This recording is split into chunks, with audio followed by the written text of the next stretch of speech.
Passamos a apresentar Diocese em Evangelização.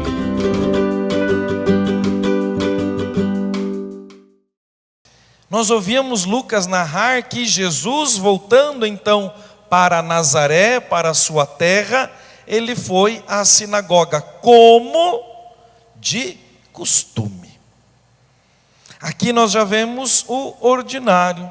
Ordinariamente, ou seja, seguindo uma ordem, Jesus ia à sinagoga e frequentava a sinagoga. Precisava ele disso? Não, ele era Deus. Ele era aquele a quem deveriam rezar. Mas ele justamente digna-se colocar-nos no ambiente da oração e ensinar-nos o caminho da oração. Por isso, como de costume, Jesus ia aos sábados à sinagoga. Se, meus irmãos e minhas irmãs, Jesus ia à sinagoga, por que nós não queremos e não vamos e não frequentamos também ordinariamente e tendo uma ascendência boa, frequente, regular, da nossa fé vivida e expressada também semanalmente, através da Eucaristia e do domingo? Se Jesus ia ali frequentemente, por que nós também não vamos frequentemente à casa de Deus? Alguns que vão dizer, quando der a gente vai na igreja, quando dá nós vamos, quando não tem nada para fazer, ou quando isso, ou quando aquilo. Jesus continuamente estava lá. Ele nos ensina. E justamente fazendo o quê? Lembra-nos Lucas, que ele tomou um dos pergaminhos, um dos rolos, aonde estavam escritos a palavra de Deus. Nós lembramos que nesse momento na história e depois ao longo dos anos, a palavra de Deus, que pelos escritores sagrados foram pois escritos em papiros, feito da vegetação, e também nas peles de animais, se retiravam as peles dos animais e ali se escrevia.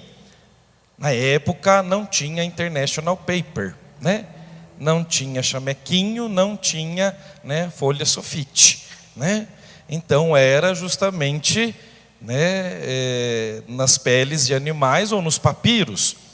E por isso que então Jesus, a ele foi dado o rolo, o pergaminho, e ele então lê ali um trecho de Isaías.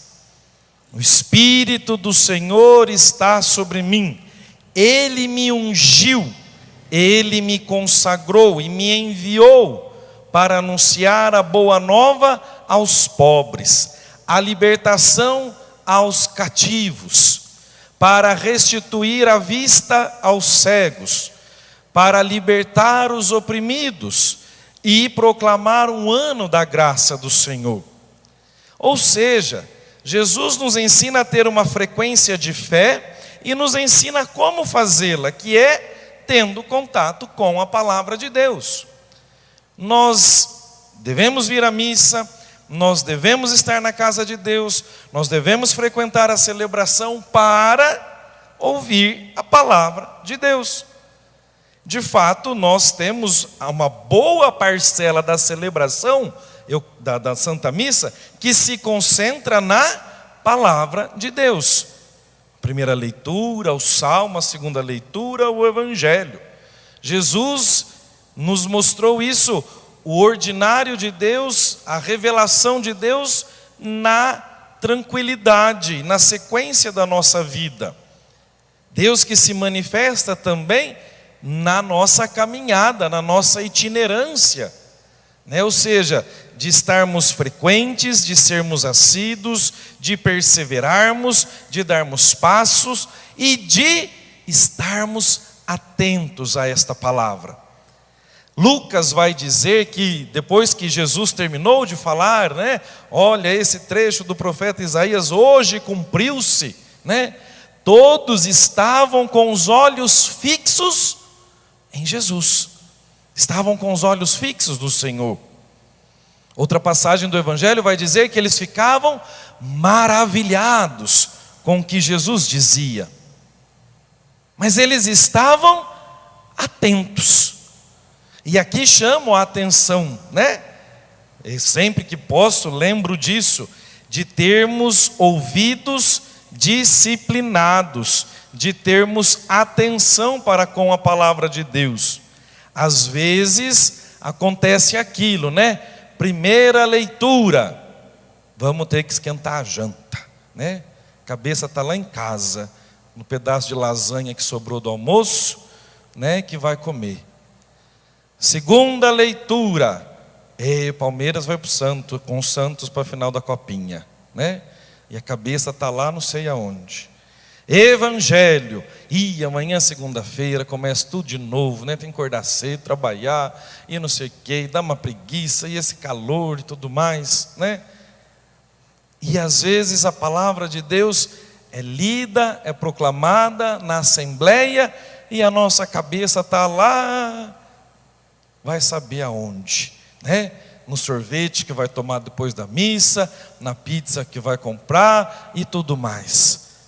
Como nós precisamos ter os nossos ouvidos mais disciplinados. Como ali o Evangelho nos narra hoje uma celebração, uma liturgia, que o Evangelho nos narra. E todos estavam com os olhos fixos no Senhor. É por isso que muitas vezes nós dizemos, eu fui na missa vazio, parece que eu voltei oco, né? Parece que não. Mas eu estive atento, eu ouvi, eu compreendi, eu acolhi, eu acompanhei. Essa palavra teve espaço na minha vida, no meu coração. Essa palavra, meus irmãos e minhas irmãs, como o Evangelho nos mostra, ela tem força. Jesus vai dizer, para anunciar a boa nova aos pobres, libertar os cativos, curar os enfermos. Quanto poder tem a palavra de Deus! Libertar os oprimidos, os aflitos, para instituir um ano da graça. Quanto poder tem a palavra de Deus! E aqui nós nos questionamos, qual tem sido a nossa intimidade com a palavra de Deus? E pergunto mais ainda, com qual quantidade nós temos nos aproximado da palavra de Deus? Nós ao menos todos os dias um pouco dela ouvimos? Nós ao menos todos os dias um trecho, uma frase, o evangelho do dia, nós lemos, nós recebemos, nós meditamos, nós rezamos? Alguns vão dizer, padre, uns 2, 3 dias da semana ainda que eu leio. Outros vão dizer, padre, é só a do domingo mesmo, padre. Então, meu irmão, minha irmã, depois que nós não digamos, né, parece que Deus não fala comigo, parece que Deus não está falando nada comigo. Olha quanto que Deus já disse, quanto que Deus já falou, já anunciou. Se nós não abrimos, se nós não bebemos, nós vamos continuar talvez na escassez, na secura. Nós vamos continuar talvez áridos, porque nós não nos aproximamos dessa palavra. Este é chamado Domingo da Palavra. O Papa Francisco instituiu este domingo, o Domingo da Palavra de Deus. Nós sabemos que no Brasil, todo o mês de setembro para nós é o mês da Bíblia, e o último domingo é o dia da Bíblia para nós no Brasil. Mas para muitos lugares do mundo não havia essa prática, então o Papa Francisco, por causa da liturgia desse final de semana, instituiu o Domingo da Palavra de Deus, para nos lembrar já no começo do ano, nos lembrar já no início do tempo comum, desse nosso contato com a palavra do Senhor. Qual tem sido a nossa intimidade com essa palavra?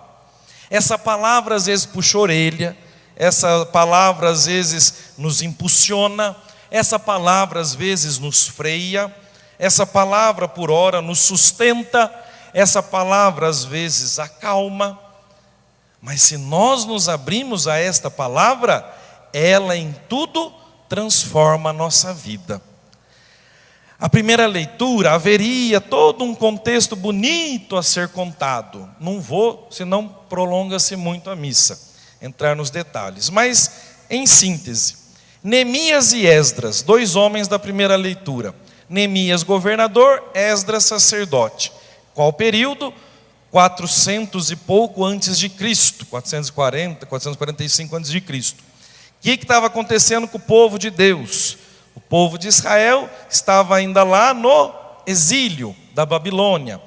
A cidade de Jerusalém tinha sido saqueada, devastada, o muro caiu, o templo ruiu, profanaram tudo e o povo estava lá longe.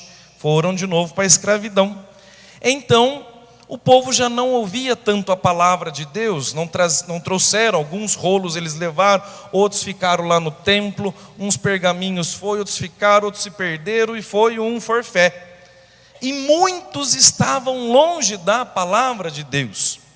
Aí, Deus coloca no coração de Neemias, vai lá Neemias, volta, ergue de novo o muro, dá uma restaurada no templo, ajeita tudo lá para o povo começar a voltar e ter de novo contato com a palavra e com a fé. Neemias foi, ajeitou tudo, chamou Esdras, vem cá, vamos falar de Deus, da palavra de Deus. Ainda que aqui vai dizer uma segunda vez que Neemias vem, mas enfim, resultado, está lá Neemias e Esdras. O povo pela praça, vai dizer que Neemias até subiu, Esdras, no suportezinho lá de madeira para ficar mais alto, e começaram desde o amanhecer até o meio-dia a falar da palavra de Deus.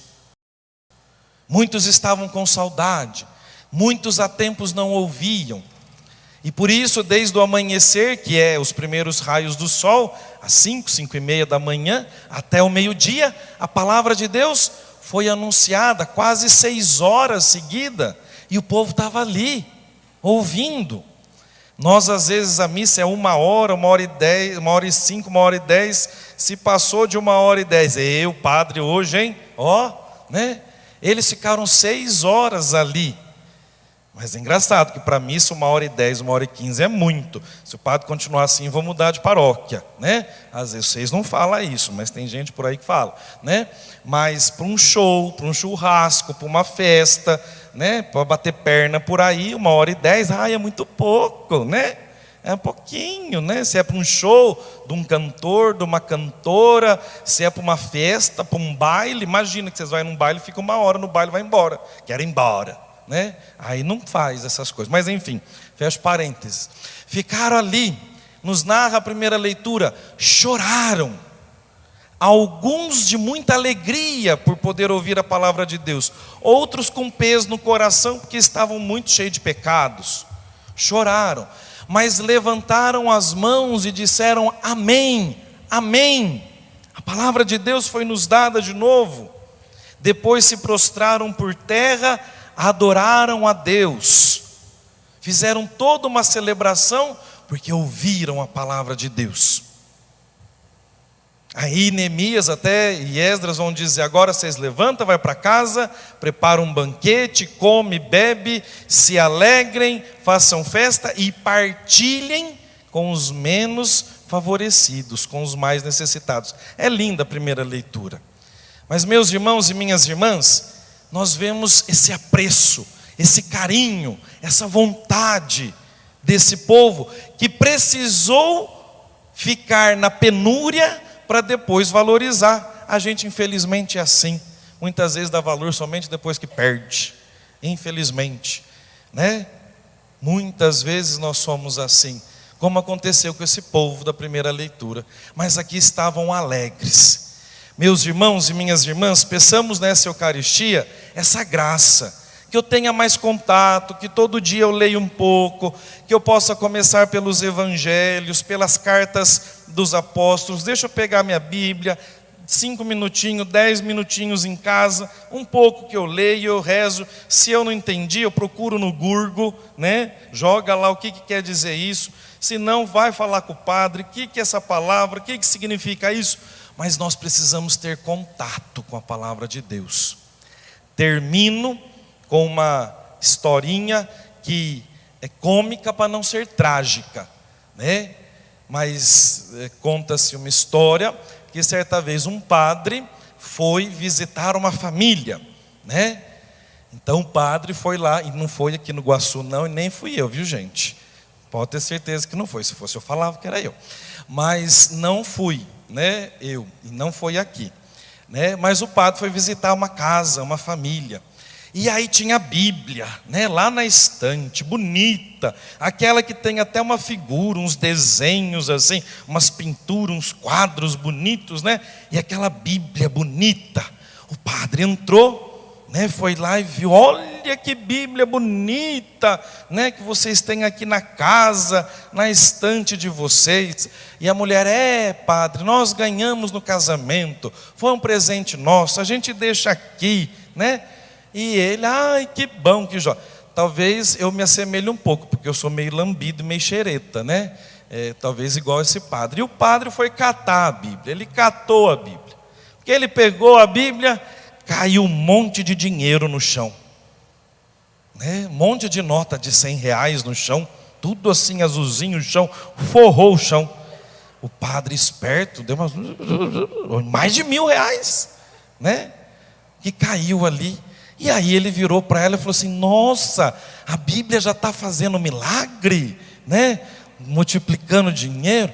Aí, que é cômico para não ser trágico, ela vira e fala assim, pois é, padre, eu guardei o dinheiro aqui para ficar bem guardado, porque aqui é o único lugar que ninguém mexe, né? Aqui é o único lugar que ninguém põe a mão. Olha que coisa, gente. É a tristeza do Jeca, né? Vontade de sentar e chorar, né? Ninguém põe a mão. De fato, às vezes você vai na Bíblia, tem até aquela, se passar perto, eu tenho rinite, viu gente? Se for na casa dos 6, ao menos vocês tiram o pó, porque tem umas que nem o pó tira, né? Tá ali, se passar o dedo, olha, tem mais areia que o deserto do Saara, né? Às vezes a Bíblia, né? Não é um simples amuleto, ai, vamos pôr. Põe para o rumo da porta. No Salmo 22, que é um salmo forte, né? Se vier um maroiado, um zóio gordo, a Bíblia protege, né? Na casa dos 6 não tem isso, gente, imagina. Aqui no Iguaçu eu nunca vi isso, né? Vamos deixar aqui. Ou às vezes é caixinha de lembrança, né? Põe tudo, batismo, primeira comunhão, crisma, casamento, põe todas as lembrancinhas ali no meio da Bíblia, né? Na hora que você cata, cai tudo aquelas coiseiras, né? Ou às vezes pensa que é uma caixa econômica, né? Vai pondo tudo as contas, energia, telefone, água, internet, né? Quem sabe Deus faz um milagre e paga as contas, põe lá no meio da Bíblia, né? Mas ela produz aquilo que nós dizíamos e rezávamos no Salmo, espírito e vida, a partir do momento em que nós lemos, compreendemos, acolhemos e meditamos. Que o Senhor nos conceda esta graça.